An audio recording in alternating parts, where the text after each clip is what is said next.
सुबह जैसे ही आसमान जगमगा उठा, जबकि पूरा पंक शहर अभी भी भोर से पहले अंधेरे में छिपा हुआ था।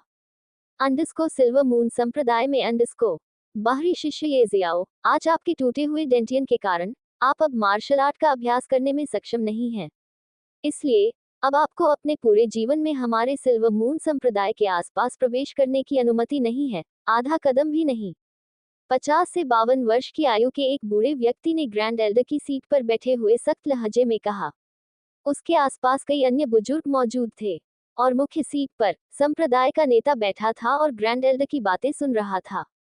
उनके सामने 15 वर्ष की आयु का एक युवक घुटनों के बल बैठा था। लेकिन ग्रैंड एल्डर, मेरा डेंटियन इसलिए टूट गया क्योंकि मैं औषधि उद्यान की रक्षा कर रहा था, और यह आपका शिष्य झो यान था जिसने एक मुख्य शिष्य की मदद से मेरा डेंटियन तोड़ा।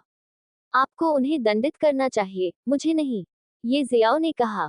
चुप रहो, तुम पहले से ही अपंग हो, कचरे का टुकड़ा हो और फिर भी तुम यहाँ रहने के बहाने ढूंढने की हिम्मत करते हो।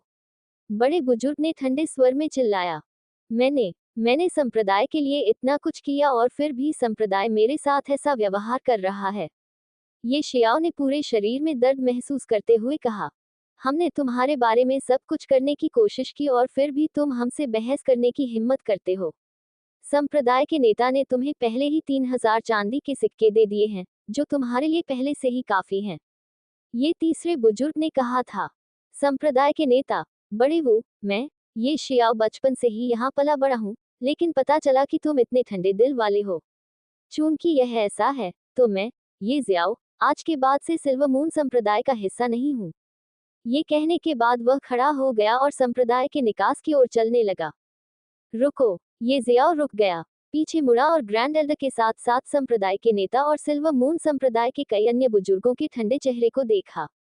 अब क्या मुझे बताने के लिए अभी भी कुछ बचा है? ये जियाओ ने ठंडी आवाज में पूछा। ग्रैंड एल्डर ने कपड़े के एक टुकड़े की ओर इशारा किया जो ऐसा लग रहा था कि अंदर कुछ छिपा हुआ है और कहा, तुम ये चांदी के सिक्के लेना भूल गए। इसे ले लो और चले जाओ। कोई जरूरत नहीं है, और चिंता मत करो, मैं अपने दम पर जीवित रह सकता हूँ। लेकिन याद रखना, एक दिन मैं अपना बदला लेने जरूर आऊंगा। उसने ये कहा, पलटा और चला गया। जब वह जा रहा था, तो उसने कई शिष्यों को उसकी ओर इशारा करते और उसका मजाक उड़ाते हुए सुना। जल्दी करो और देखो, वह अपंग ये जियाओ आ रहा है। बेकार की चीज। देखो, मैंने तुमसे कहा था कि इस घटना के बाद उसे संप्रदाय से बाहर निकाल दिया जाएगा। ये सुनकर उसने अपने हाथ को कस लिया और अपने दिल में कसम खाई कि अगर उसका डेंटियन वापस आ गया, तो वह एक दिन जरूर वापस आएगा और इस संप्रदाय के इन हृदयहीन शिष्यों और बुजुर्गों से अपना बदला लेगा। ये जियाओ 15 साल की उम्र में क्यूई कंडेंसेशन दायरे के पहले चरण में शक्ति के साथ सिल्वर मून संप्रदाय का एक बाहरी दरबारी शिष्य था। उसे संप्रदाय में एक प्रतिभाशाली व्यक्ति माना जा सकता है। वह एक अनाथ था। 5वें एल्डर ये फैन ने उसे संप्रदाय में लाया जब वह वहां बाहर था और उसे सड़क पर भीख मांगते हुए देखा।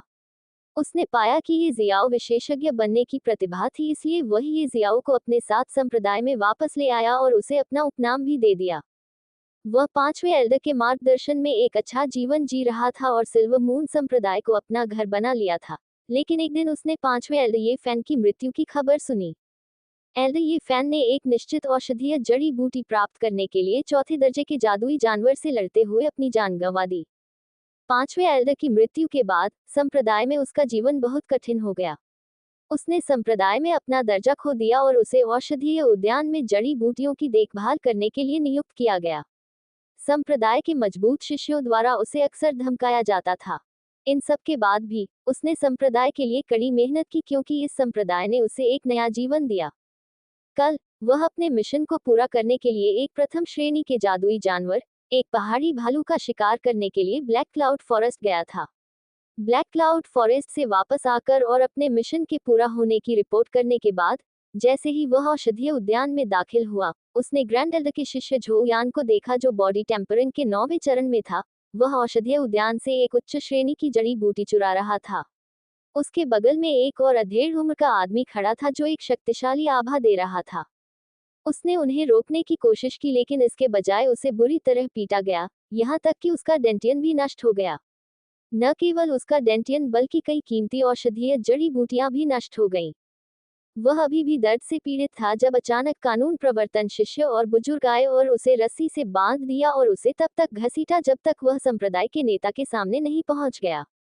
वहां झो यान ने अपने गुरु ग्रैंड एल्डर की मदद से उसे फंसाया और उसे संप्रदाय से बाहर निकाल दिया। उसने संप्रदाय के नेता और अन्य लोगों को सब कुछ समझाया भी, लेकिन फिर भी किसी ने उसकी बात पर विश्वास नहीं किया।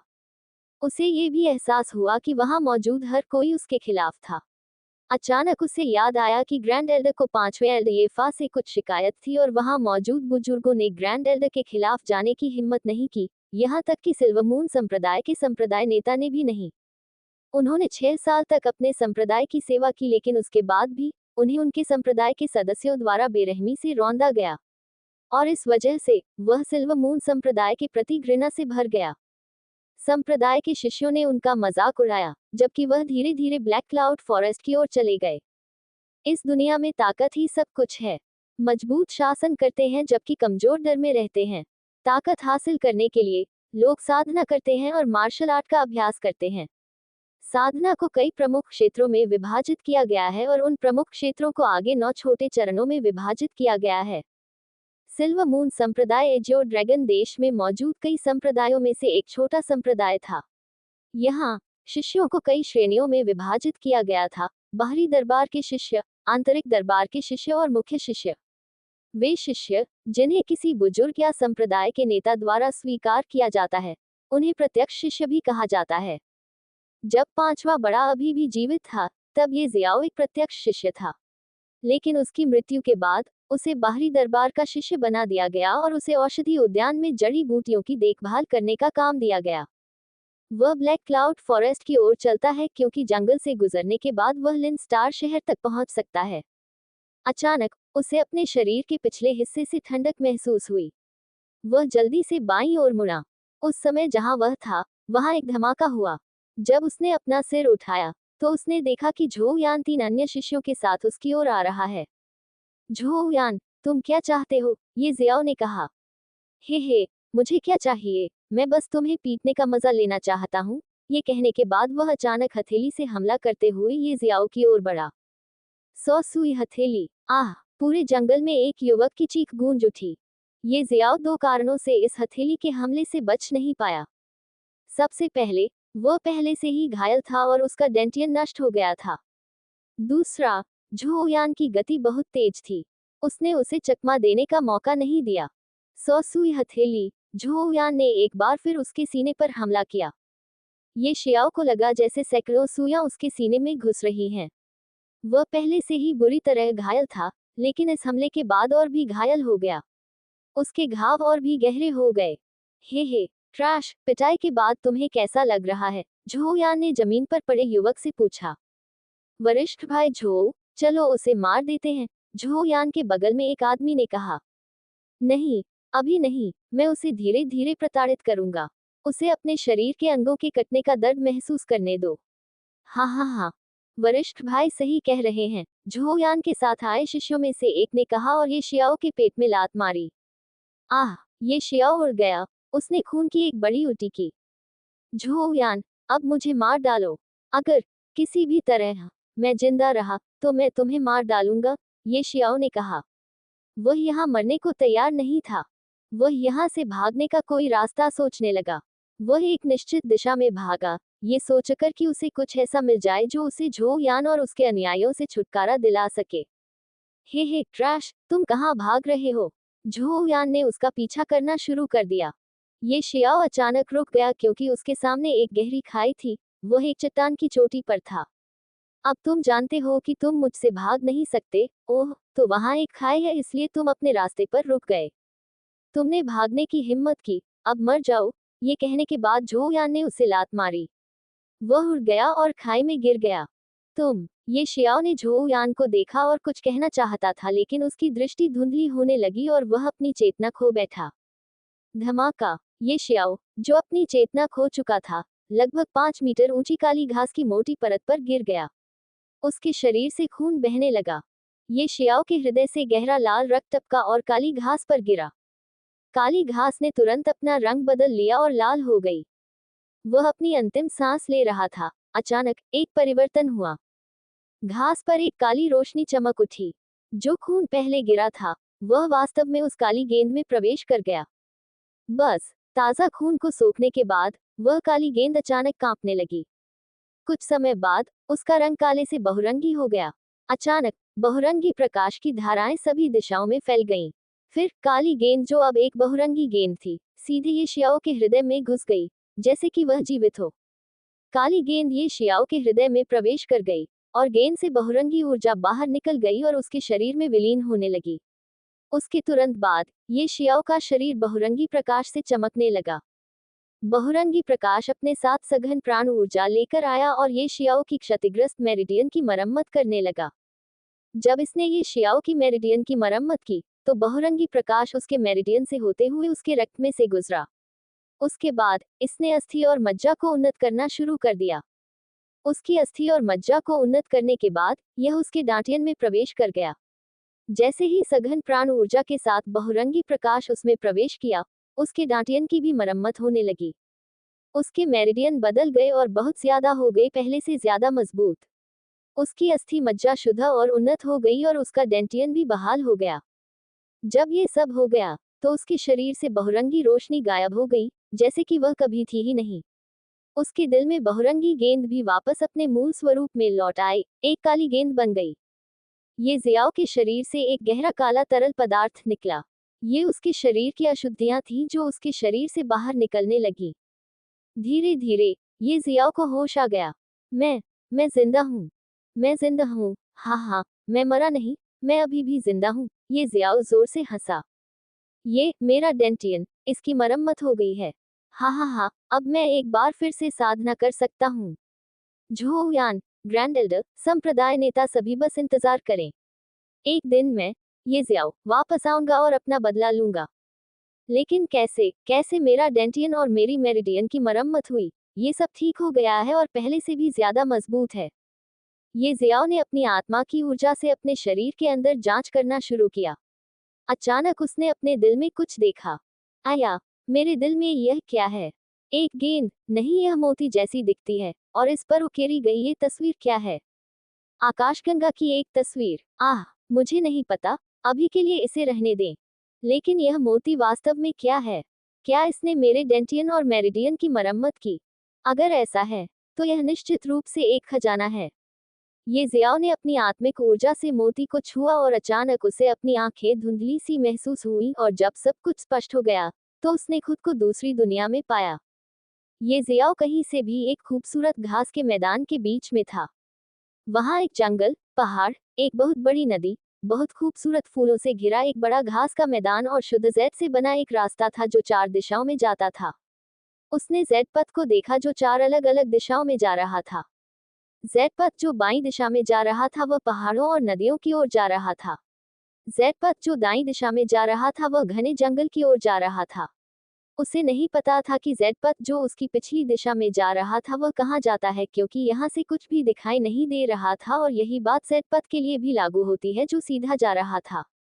वह उस जेड पथ पर नीचे की ओर चलने लगा जो उसके सामने के दृश्यों का आनंद लेते हुए जहाँ वह खड़ा था वहां से सीधा जा रहा था। क्या हो रहा है? मैं वास्तव में कहाँ हूँ? ये शियाओ सोचने लगा। जब वह उठा तो उसने खुद को एक ऐसे अंधेरे क्षेत्र में पाया जहां उसे कुछ भी दिखाई नहीं दे रहा था। उसके बाद उसे पता चला कि वह मरा नहीं बल्कि जीवित था और यहाँ तक कि उसके क्षतिग्रस्त मेरिडियन और डेंटियन की भी मरम्मत हो गई थी। उसके दिल में एक अजीब मोती मौजूद था जिस पर एक आकाशगंगा या किसी चीज की तस्वीर उकेरी गई थी। जब उसने अपनी आत्मा की ऊर्जा से इसे जांचने की कोशिश की तो वह किसी तरह इस अजीब दुनिया में आ गया। जब वह अभी भी सोच रहा था, अचानक उसके दिमाग में एक जानकारी उभरी। स्वर्गीय मोती, स्वर्गीय मोती, यह क्या है? क्या यह मेरे दिल के अंदर मौजूद मोती का नाम है? क्या यह स्वर्गीय मोती के अंदर की दुनिया है? मैं यहाँ कैसे आया और मैं बाहर कैसे जा सकता हूँ? ये वे सवाल थे जिनके बारे में उसने अपने दिल के अंदर मौजूद मोती का नाम जानने के बाद सोचना शुरू किया। वह लगभग 2 से 3 घंटे तक जेड पथ पर चलता रहा और फिर उसे सड़क के अंत में एक 9 मंजिला शिवालय दिखाई दिया।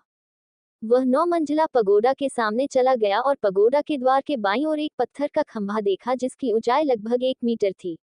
पत्थर के खंभे के ऊपर एक हाथ के निशान की छवि थी। जब उसने हाथ के निशान की छवि देखी तो उसने पाया कि ऊंचाई, लंबाई और मोटाई भी उसके अपने हाथ के बराबर है। क्या मुझे इस हाथ के निशान की छवि पर अपना हाथ रखना होगा? इसके बारे में सोचने के बाद उसने अपना हाथ उस जगह पर रखा जहां हाथ के निशान की छवि थी और फिर एक बदलाव हुआ। उसने महसूस किया कि उसके दिमाग में बहुत सारी जानकारी घुस रही है और उसके दिमाग में एक आवाज गूंजी, स्वर्गीय मोती का उत्तराधिकारी, स्वर्ग पर शासन करने के लिए नियत। चूंकि आप स्वर्गीय मोती के उत्तराधिकारी हैं, इसलिए आज से आप अपनी मेहनत से अपना भाग्य खुद बनाएंगे। आपको किसी के सामने अपना सिर झुकाने की अनुमति नहीं है। आप अपने और अपने भाग्य के मालिक हैं। याद रखें, किसी को भी आपको नीचा दिखाने का अधिकार नहीं है, किसी को भी नहीं, यहाँ तक कि स्वर्ग को भी नहीं। किसी को भी मुझे नीचा दिखाने का अधिकार नहीं है, यहाँ तक कि स्वर्ग को भी नहीं।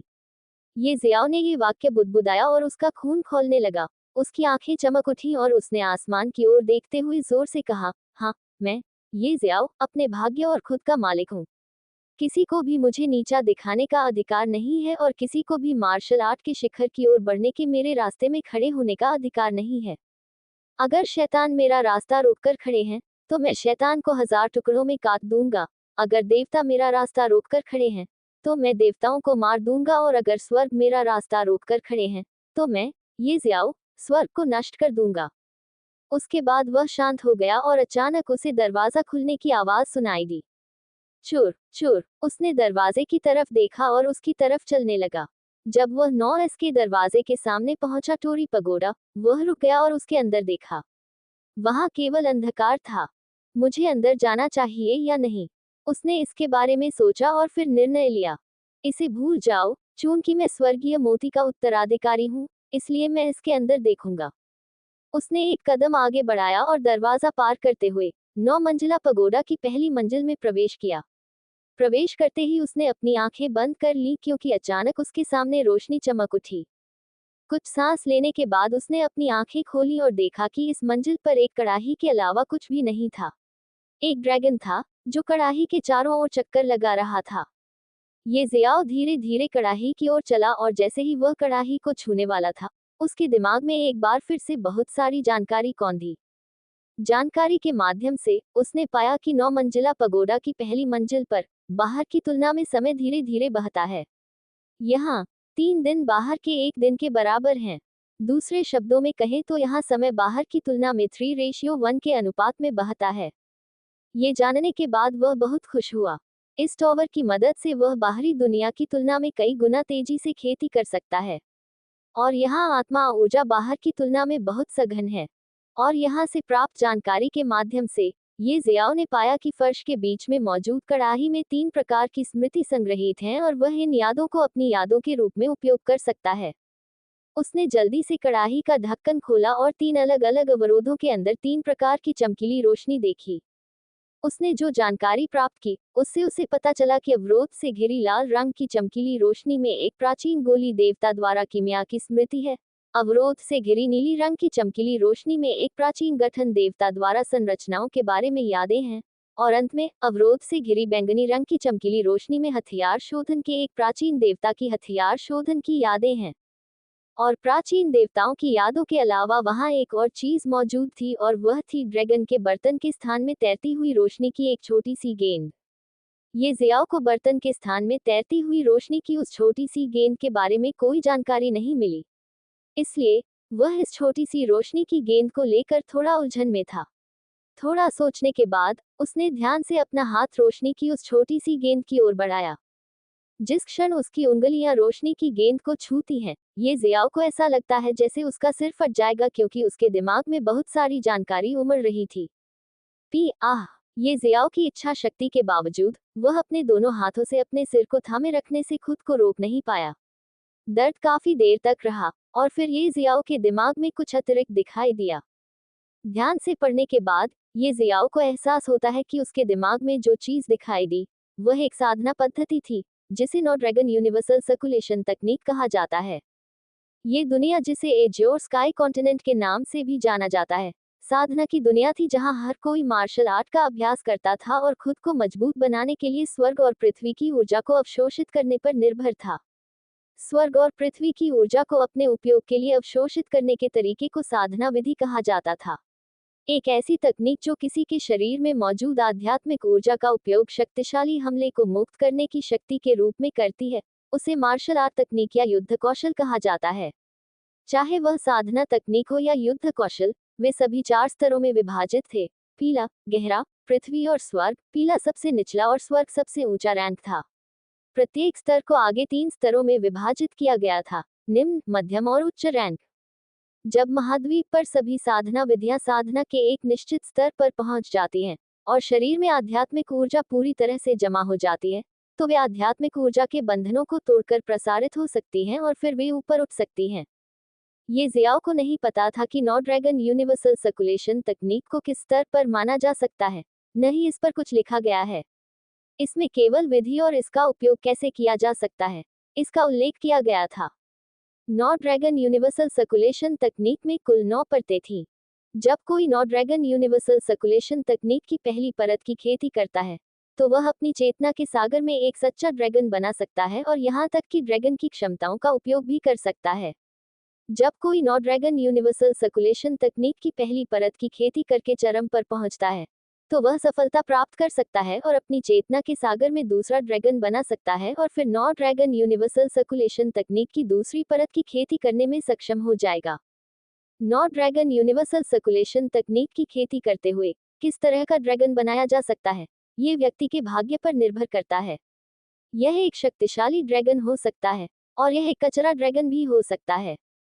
9 ड्रैगन यूनिवर्सल सर्कुलेशन तकनीक में खेती में कोई अड़चन नहीं थी, जिसका ये भी मतलब था कि चाहे किसी भी कारण से उसकी खेती रुक गई हो, इस खेती पद्धति के साथ सब कुछ ठीक था। इस खेती विधि के बारे में पढ़ने के बाद ओडी ये जियाओ तुरंत खुश हो गया। उसे कभी नहीं पता था कि एक दिन उसे इस तरह की साधना तकनीक मिल सकती है। उसने ये भी सोचा कि 9 ड्रैगन यूनिवर्सल सर्कुलेशन तकनीक एक अफवाह वाली पौराणिक अमर स्तर की तकनीक है जो स्वर्ग स्तर की तकनीकों से एक स्तर ऊपर है। एक गहरी सांस लेते हुए उसने अपनी उत्तेजना को दबाने की कोशिश की। झोयान द्वारा अपमानित होने और सिल्वर मून संप्रदाय से बाहर निकाले जाने के बाद वह आखिरकार ताकत के महत्व को समझता है। जब उसकी भावनाएं पूरी तरह से शांत हो गईं, तो ये जियाओ 9 स्टोरी पैगोडा की पहली मंजिल पर क्रॉस लेग करके बैठ गया। उसके हाथ धीरे धीरे 9 ड्रैगन यूनिवर्सल सर्कुलेशन तकनीक के निर्देशों के अनुसार मुहरे बना रहे थे। उसके डेंटियन की मरम्मत के बाद वह केवल बॉडी टेम्परिंग दायरे के पहले चरण में था। उस मुहर के निर्माण के बाद आसपास के क्षेत्र की आध्यात्मिक ऊर्जा में उतार चढ़ाव होने लगा। उसका शरीर एक चुंबक की तरह था क्योंकि यह स्वर्ग और पृथ्वी की आध्यात्मिक ऊर्जा को अवशोषित कर रहा था। जब स्वर्ग और पृथ्वी की आध्यात्मिक ऊर्जा उसके शरीर में प्रवेश करती है, तो यह उसकी मेरिडियन का अनुसरण करती है और एक नदी की तरह उसके डेंटियन में प्रवाहित होती है जिसे समुद्र ने निगल लिया है। उसके डेंटियन के अंदर पहले से ही आध्यात्मिक ऊर्जा का एक बादल था। 9 ड्रैगन यूनिवर्सल सर्कुलेशन तकनीक का पालन करते हुए बादल धीरे धीरे बड़ा और बड़ा होता गया, एक जार की तरह। जब अंदर बहुत अधिक आध्यात्मिक ऊर्जा होती है, तो जार फट जाता है और बिखर जाता है। ऊर्जा के बादल के टूटने के बाद उसके डेंटियन में मौजूद आध्यात्मिक ऊर्जा बाहर निकलने लगी, जो ये जियाओ के मेरिडियन के साथ तेजी से पीछे की ओर बहने लगी।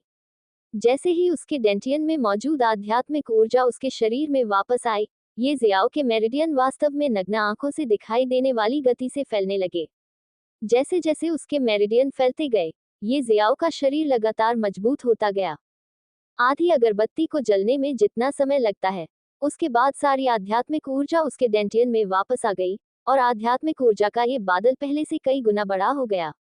ये शियाओ ने धीरे से अपनी आंखें खोली और अविश्वास में अपने डेंटियन को देखा।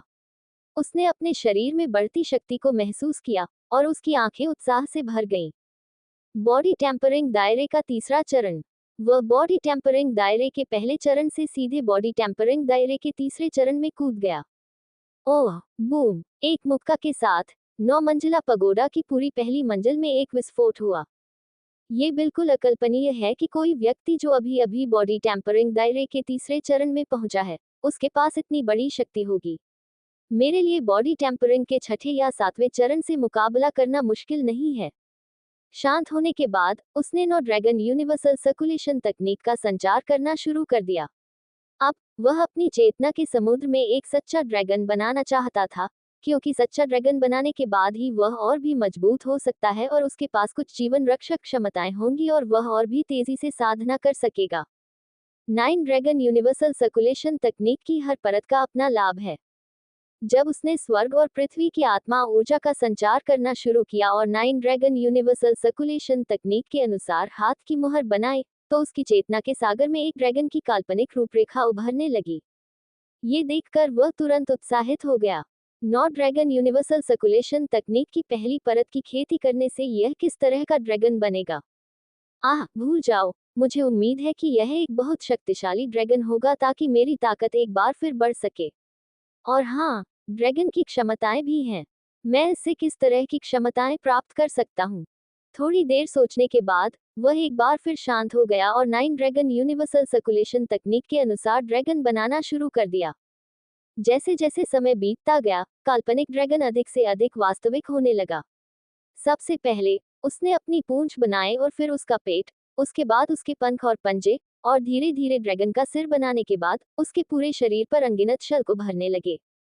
जाने कितने समय बीत जाने के बाद काल्पनिक ड्रैगन आखिरकार ठोस रूप लेने लगा और वास्तविक बन गया। ये जियाओ वर्तमान में 9 ड्रैगन यूनिवर्सल सर्कुलेशन तकनीक का परिश्रम पूर्वक संचालन कर रहा था, बाहरी दुनिया से बिल्कुल अनजान। सिल्वर मून सैक्ट क्या मास्टर, क्या ये सच है? हमारे एजियो ड्रैगन देश के शाही शहर के प्रथम श्रेणी के संप्रदाय एक प्रतियोगिता आयोजित कर रहे हैं और शीर्ष 10 को वह संप्रदाय चुनने का अधिकार होगा जिसमें वे प्रवेश करना चाहते हैं। झोयान ने अपने सामने एक आलीशान कुर्सी पर बैठे एक बूढ़े व्यक्ति से धीरे धीरे चाय पीते हुए पूछा। वह सिल्वर मून सेक्ट के ग्रैंड एल्डर मा याफे थे। हाँ, 1 महीने के बाद प्रतियोगिता शुरू होगी। हमें प्रतियोगिता से कम 2 दिन पहले वहां पहुंचना होगा। आखिरकार हमें प्रतियोगिता के लिए पंजीकरण भी करना है।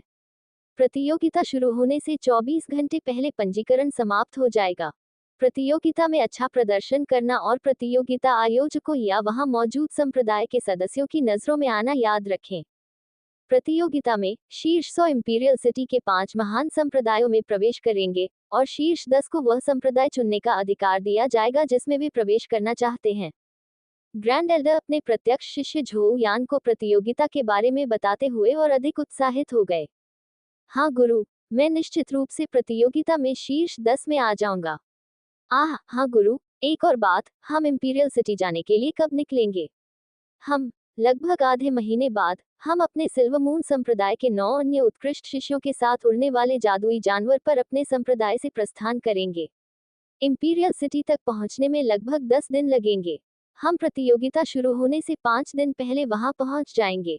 महामहिम मा याफे ने चाय की चुस्की लेते हुए ये कहा। हाँ गुरु, मैं समझ गया। झोयान ने अपने गुरु सिल्वर मून संप्रदाय के महामहिम के सामने अपने दोनों हाथों को कप में भरकर यह कहा। अब जाओ, अपनी साधना पर ध्यान दो और इन 10 दिनों में क्यूई संघनन क्षेत्र में पहुंचने का प्रयास करो। ये बैरियर ब्रेकिंग पिल ले लो, मैं इन 10 दिनों में तुम्हारी यथासंभव मदद करूंगा। ग्रैंड एल्डर ने कहा और झोयान की ओर एक गोली की बोतल फेंकी। झोयान ने गोली की बोतल पकड़ी और उत्साह से ग्रैंड एल्डर की ओर झुककर चला गया। 9 मंजिला पगोडा की पहली मंजिल पर ये जियाओ 9 ड्रैगन यूनिवर्सल सर्कुलेशन तकनीक के अनुसार स्पिरिट एनर्जी को प्रसारित कर रहा था और हाथ की मुहरें बना रहा था। दहाड़, ये जियाओ की चेतना के पूरे समुद्र में अचानक एक जोरदार ड्रैगन की दहाड़ गूंज उठी। क्या यह एक सच्चा ड्रैगन दिखता है? ये जियाओ, जो अपने पहले ड्रैगन को बनाने के लिए बहुत मेहनत कर रहा था, ने अपनी चेतना के समुद्र के अंदर देखा और एक पौराणिक दिव्य जानवर, एक सच्चा ड्रैगन देखा जो अपने पंख फैलाए हुए पूरे चेतना के समुद्र में गर्व से उड़ रहा था। उस ड्रैगन का शरीर शुद्ध काला था और उसके काले तराजू पर सुंदर सुनहरी रेखाएं उकेरी गई थी। यह उतना ही प्रभावशाली लग रहा था जितना कि एक पौराणिक सच्चा ड्रैगन होना चाहिए। अचानक उस ड्रैगन ने ये जियाओ को देखा। उसने उसकी ओर उड़ना शुरू कर दिया और उसके सामने उतर आया। ये शियाओ के मन में वह दृश्य ऐसा था जैसे कोई भगवान उसके सामने उतर आया हो। ड्रैगन ने अपनी बड़ी सुनहरी आंखों से ये शियाओ की आंखों में देखा और अचानक उसकी आंखों से एक प्रकाश की किरण निकली और ये शियाओ के माथे के बीच में घुस गई। ये शियाओ दर्द से कराह उठा और एक बार फिर ये शियाओ के मन में कुछ जानकारी उभरी। स्वर्ग भक्षण करने वाला दिव्य ड्रैगन, स्वर्ग और पृथ्वी को खाकर अपने लिए इस्तेमाल करो। स्वर्ग भक्षण करने वाला दिव्य ड्रैगन, जैसा कि इसके नाम से ही पता चलता है, एक दिव्य ड्रैगन था। किंवदंती का एक ड्रैगन। ये कुछ भी और सब कुछ खा सकता है। पूरे स्वर्ग और पृथ्वी में ऐसा कुछ भी नहीं है जिसे स्वर्ग भक्षण करने वाला दिव्य ड्रैगन न खा सके। ये स्वर्ग और पृथ्वी को भी खा सकता है, लेकिन इसके लिए एक निश्चित शर्त है। इसके पास कई क्षमताएं हैं, लेकिन ये शियाओ स्वर्ग भक्षण करने वाले दिव्य ड्रैगन की केवल 2 क्षमताओं का ही उपयोग कर सकता है। सबसे पहले, भक्षण क्षमता। चूंकि ये जियाओ की ताकत अभी भी बहुत कमजोर थी, इसलिए वह केवल सीमित चीजों को ही खा सकता था। लेकिन एक फायदा यह था कि जब वह किसी को मारता है, तो उस व्यक्ति की 30% आध्यात्मिक ऊर्जा को वह खा सकता है। लेकिन शर्त यह है कि उसे मारना होगा और फिर खाना होगा। दूसरा, वह अपनी पीठ के पीछे ड्रैगन पंखों की एक जोड़ी बना सकता है और इसे अपने पंखों की तरह इस्तेमाल कर सकता है। वह इन पंखों का इस्तेमाल करके उड़ सकता है और हमला कर सकता है। आमतौर पर केवल मार्शल सम्राट दायरे का एक विशेषज्ञ ही उड़ सकता है, लेकिन अब ये जियाओ स्वर्ग भक्षण दिव्य ड्रैगन के पंखों का इस्तेमाल करके उड़ सकता है। ये जियाओ इन 2 क्षमताओं को पाकर बहुत उत्साहित हो जाता है। वह जिस व्यक्ति को मारता है, उसकी 30% आध्यात्मिक ऊर्जा को खा सकता है। बेशक वह निर्दोष को नहीं मारेगा, और वह चाहे तो 9 ड्रैगन यूनिवर्सल सर्कुलेशन तकनीक की पहली परत को प्रसारित करने के बाद इस दुनिया में आध्यात्मिक ऊर्जा वाली किसी भी चीज को खा सकता है। उसने खुद को बहुत मुश्किल से शांत किया। आखिरकार, जो कोई भी इस तरह का भाग्य प्राप्त कर सकता है, वह निश्चित रूप से तुलना से परे उत्साहित हो जाएगा।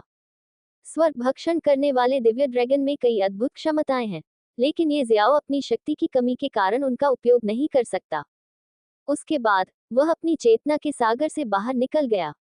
ये जियाओ ने अपनी आंखें खोली और 3 अलग अलग प्राचीन देवताओं की 3 यादें देखी।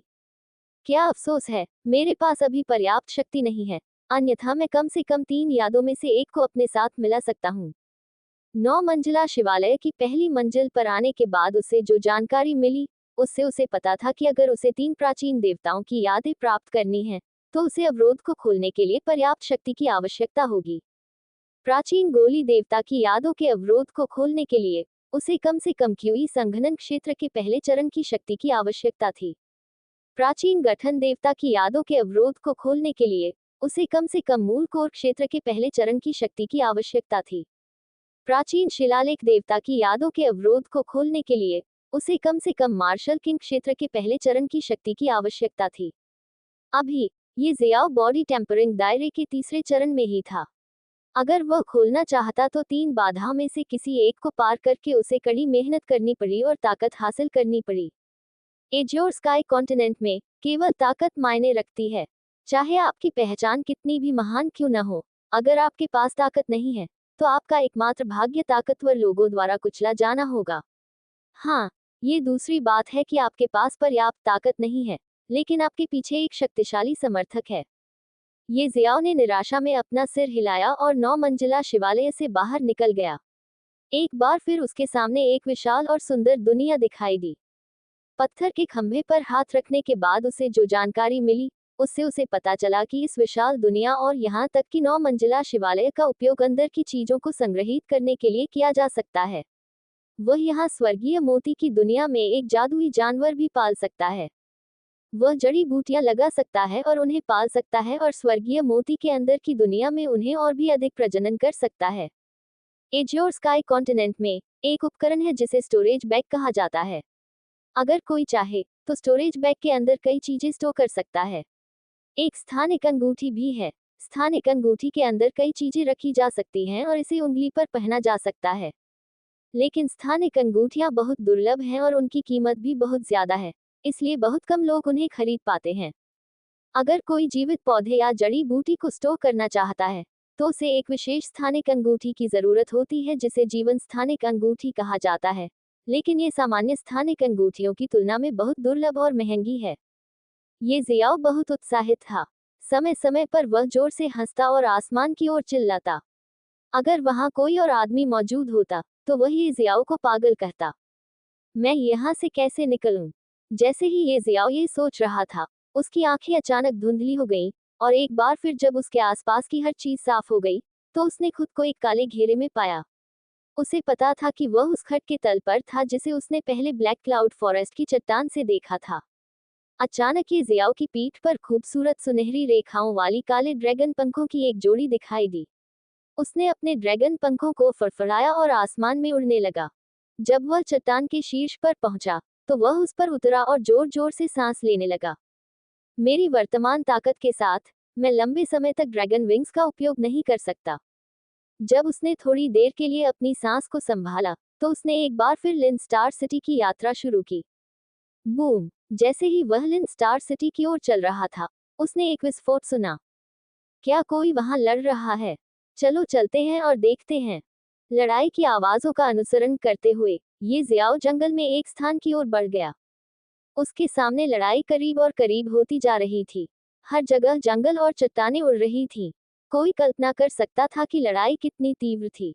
कुछ ही देर बाद ये जियाओ की नजर में एक विशाल राक्षस दिखाई दिया। यह एक मजबूत शरीर और मोटे भूरे रंग के फर वाला 3 मीटर लंबा भालू के आकार का जादुई जानवर था। तानाशाह भालू। ये जियाओ इतना हैरान था कि उसकी आंखें घूम गईं। ये वास्तव में एक हिंसक भालू जानवर था। तानाशाह भालू एक तीसरी श्रेणी का जादुई जानवर था। तीसरी श्रेणी के जादुई जानवर मूल कोर दायरे के विशेषज्ञों के बराबर थे। जिस चीज ने ये जियाओ को और भी हैरान कर दिया, वह था इस तानाशाह भालू के खिलाफ लड़ने वाला व्यक्ति। ये 16 या 17 साल की उम्र की एक छोटी लड़की थी। उसने हरे रंग की फूलों वाली पोशाक पहनी हुई थी। वह बहुत सुंदर लग रही थी। उसके जैद सफेद हाथ, लंबे पैर और एक गर्वित चोटी की जोड़ी, कुल मिलाकर उसका फिगर एकदम सही था। ये दुनिया बहुत पागल है। ये जियाओ को यह विश्वास करने की हिम्मत नहीं हुई कि उसके सामने जो कुछ हो रहा था वह सच था। उसने आसपास की चीजों की सावधानीपूर्वक जांच की और पुष्टि की कि लड़की वास्तव में बिना किसी मददगार के अकेली थी। यह विश्वास करना कठिन था कि 16 से 17 साल की लड़की में मूल कोर दायरे की ताकत है। ये जियाओ हार मानने से खुद को रोक नहीं सका। दहाड़! तानाशाह भालू ने अपनी छाती पीट ली और लगातार अपने पंखे जैसी हथेलियों से हमला किया। हर बार जब वह जमीन पर उतरता, तो वह या तो एक पेड़ तोड़ देता या जमीन में एक गहरा गड्ढा बना देता। छोटी लड़की एक कोमल तितली की तरह थी क्योंकि वह फुर्ती से हमले को चकमा दे रही थी। उसके हाथ में एक पन्ना हरा लंबा तलवार था। अपनी सफेद कलाई की हल्की लहर के साथ एक तेज तलवार क्यूई ने विशेष रूप से तानाशाह भालू की कमजोर आंखों, पेट और अन्य महत्वपूर्ण क्षेत्रों को निशाना बनाया। धमाका! तानाशाह भालू एक मोटे पेड़ में तलवार क्यूई द्वारा कुचल दिया गया था। वह पेड़ कई टुकड़ों में टूट गया था। थोड़ी देर बाद तानाशाह भालू का शरीर अलग अलग गहराई के घावों से ढका हुआ था। टपकते खून ने उसके फर को लाल कर दिया। अंधेरे में छिपे हुए ये जियाओ ने चुपके से अपना सिर हिलाया और साथ ही उसने सोचा, आह, वह मुझसे केवल 1 या 2 साल बड़ी है और वह पहले से ही एक मूल कोर दायरे विशेषज्ञ है। ये वास्तव में क्रोधित करने वाला है जब लोग एक दूसरे से अपनी तुलना करते हैं। हंस, मैं तुम्हारे साथ और समय बर्बाद नहीं करना चाहती। युवा लड़की ने हल्के से भौहें सिकुड़ी और अपने हाथ में तलवार लेकर तानाशाह भालू की ओर बढ़ी। उसने अपनी आत्मा की ऊर्जा को अपनी तलवार में प्रवाहित किया और तलवार पर सफेद बर्फ की एक परत दिखाई दी। जैसे ही तानाशाह भालू हमला करने वाला था, युवा भालू की हरी लंबी तलवार ने उसे पकड़ लिया। लड़की का हाथ एक शूटिंग स्टार की तरह था। 100 की आवाज के साथ ये दो भालू के पंजों से गुजरा और दूसरे पक्ष के पेट में घुस गया। अच्छी तलवार कला! ये जियाओ इसकी प्रशंसा करने से खुद को रोक नहीं सका। तानाशाह भालू अपनी आंखें चौड़ी करके जमीन पर गिर जाता है। कुछ समय बाद वह मर गया। युवा लड़की तानाशाह भालू के पास चली गई और उसके सिर से कोर को खोदा और लगभग 15 मिनट तक आराम करने के बाद वह चली गई। युवा लड़की के चले जाने के बाद ये जियाओ घने पेड़ के पीछे से चला गया और धीरे धीरे तानाशाह भालू की लाश के पास पहुंचा। थोड़ी देर इधर उधर देखने के बाद उसने तानाशाह भालू की लाश को अपनी आत्मिक ऊर्जा से ढक दिया और उसे 9 मंजिला शिवालय की पहली मंजिल पर संग्रहित कर दिया। अन्य 8 मंजिलें अभी भी ये जियाओ के लिए उपलब्ध नहीं है क्योंकि उसकी ताकत कम है। जैसे जैसे वह 9 ड्रैगन यूनिवर्सल सर्कुलेशन तकनीक की अगली परत पर साधना और सफलता प्राप्त करेगा, वह 9 मंजिला शिवालय की अगली मंजिल में प्रवेश कर सकता है। 9 ड्रैगन यूनिवर्सल सर्कुलेशन तकनीक की 9 परतें 9 स्टोरी पैगोडा की 9 मंजिलों के अनुरूप हैं। जैसे जैसे वह 9 ड्रैगन यूनिवर्सल सर्कुलेशन तकनीक की विभिन्न परतों की खेती करता है, वह 9 स्टोरी पैगोडा की संबंधित मंजिल में प्रवेश कर सकता है और उस मंजिल का अपनी इच्छानुसार उपयोग कर सकता है। मैं तानाशाह भालू की लाश को काफी पैसे में बेच सकता हूँ, हे। तानाशाह भालू की लाश को रखने के बाद जैसे ही वह जाने वाला था, उसने कुछ दूरी पर एक अपेक्षाकृत अस्पष्ट गुफा देखी। मृत तानाशाह भालू के बारे में सोचते हुए वह एक अस्पष्ट उत्तर के साथ आया। ये गुफा तानाशाह भालू का घर था। ये जियाओ सावधानी से गुफा की ओर चला गया। गुफा के प्रवेश द्वार पर खड़े होकर एक शुद्ध गंध ने उसे घेर लिया। ये जियाओ ने भौहें सिकुड़ी और आगे बढ़ गया। 10 मीटर के बाद गुफा के अंदर एक साधारण गुफा उसकी दृष्टि में दिखाई दी। गुफा का तापमान काफी कम था और जमीन पर कुछ बेलें थीं जो गुफा की दीवारों पर चढ़ रही थीं। और एक बेल पर एक गहरे लाल रंग का फल उसका ध्यान आकर्षित कर रहा था। ये है। ये जियाओ चौंक गया, फिर धीरे धीरे बेल की ओर चला गया। फल एक शिशु की मुट्ठी जितना बड़ा था और यह चमक रहा था। ये जियाओ स्पष्ट रूप से फल से निकलने वाली आत्मा ऊर्जा का एक निशान महसूस कर सकता था। आत्मा मूल फल, 3 शब्द सीधे उसके दिमाग में आए। उसे आत्मा मूल फल की उपस्थिति स्पष्ट रूप से याद थी। जब उसने सिल्वर मून संप्रदाय के औषधि उद्यान में जड़ी बूटियों की देखभाल शुरू की, तो उसने एक बार औषधि उद्यान में इस आत्मा मूल फल को देखा। इस तरह के फल को ढूंढना बेहद मुश्किल था और यह एक शक्तिशाली जादुई जानवर द्वारा संरक्षित था। यदि क्यूई संघनन क्षेत्र के पहले चरण का कोई विशेषज्ञ आत्मा मूल फल निगल लेता, तो वह सीधे 3 या 4 स्तरों तक ऊपर उठ जाता और क्यूई संघनन क्षेत्र के चौथे या 5वें चरण तक पहुंच जाता। ये जियाओ वर्तमान में केवल बॉडी टेम्परिंग क्षेत्र के तीसरे चरण में था। अगर वह इस आत्मा मूल फल को निगल लेता, तो वह किस स्तर तक पहुंच जाता? ये सोचते हुए उसने ध्यान से आत्मा मूल फल को बेल बनाने के लिए चुना। उसमें से एक हल्की और सुंदर खुशबू फैल गई। ये जियाओ तुरंत जमीन पर पैर मोड़कर बैठ गया और उसे निगल लिया। इसके तुरंत बाद आत्मा मूल फल में निहित आत्मा शक्ति ये जियाओ के अंगों और हड्डियों में प्रवाहित होने लगी। उसका पूरा शरीर घने सुनहरे प्रकाश से बह रहा था। ये जियाओ ने अपनी आत्मा ऊर्जा को चैनल किया, फल की ऊर्जा के आत्मा सार को अपने शरीर के माध्यम से प्रवाहित करने, अवशोषित और परिष्कृत करने के लिए निर्देशित किया। मैं लापरवाह था। ये जियाओ को अचानक लगा कि उसका शरीर आत्मा मूल फल की ऊर्जा से फटने वाला था। ये फल कुछ ऐसा था जिसे केवल क्यूई संघनन चरण साधक ही खाने की हिम्मत कर सकते थे, लेकिन ये जियाओ ने अपने तीसरे चरण के बॉडी टेम्परिंग दायरे के साथ इसे बिना अपनी आंखें झपकाए निगल लिया। उसने जल्दी से नौ ड्रैगन यूनिवर्सल सर्कुलेशन तकनीक की पहली परत को प्रसारित करना शुरू कर दिया। कुछ समय बाद ही उसका दर्द कम होने लगा। दहाड़। उसकी चेतना के सागर के भीतर से एक ड्रैगन की दहाड़ सुनाई दी और आत्मा मूल फल से निकलने वाली सारी आत्मिक ऊर्जा स्वर्ग भक्षण दिव्य ड्रैगन द्वारा भस्म कर दी गई। कुछ समय बाद स्वर्ग भक्षण दिव्य ड्रैगन द्वारा भस्म की गई सारी आत्मिक ऊर्जाएं धीरे धीरे दिव्य ड्रैगन द्वारा उसके शरीर में प्रवाहित होने लगी और वह धीरे धीरे उसे अवशोषित करने लगा। कुछ समय बाद बूम। बॉडी टेम्परिंग दायरे का चौथा चरण। बॉडी टेम्परिंग दायरे का 5वां चरण। बॉडी टेम्परिंग दायरे का 6ठा चरण।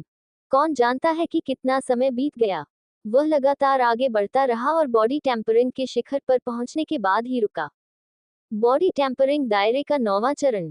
ये जियाओ तुरंत उत्साहित हो गया। वह एक छलांग में बॉडी टेम्परिंग दायरे के तीसरे चरण से बॉडी टेम्परिंग दायरे के 9वें चरण तक पहुंच गया। एक ही स्पिरिट ओरिजिन फ्रूट ने इतने कम समय में उसकी ताकत को बहुत ज्यादा बढ़ा दिया। इसके अलावा ये जियाओ को अभी भी महसूस हो रहा था कि उसका शरीर पहले से कहीं ज्यादा मजबूत हो गया है। अब उससे लड़ने का आत्मविश्वास है क्यूई संघनन क्षेत्र के दूसरे चरण के एक साधक के खिलाफ। ये जियाओ वहां और नहीं रुका, क्योंकि वह उठकर लिन स्टार सिटी की ओर चला गया। पूरे 3 दिन चलने के बाद वह ब्लैक क्लाउड फॉरेस्ट को पार करके लिन स्टार सिटी पहुंच गया।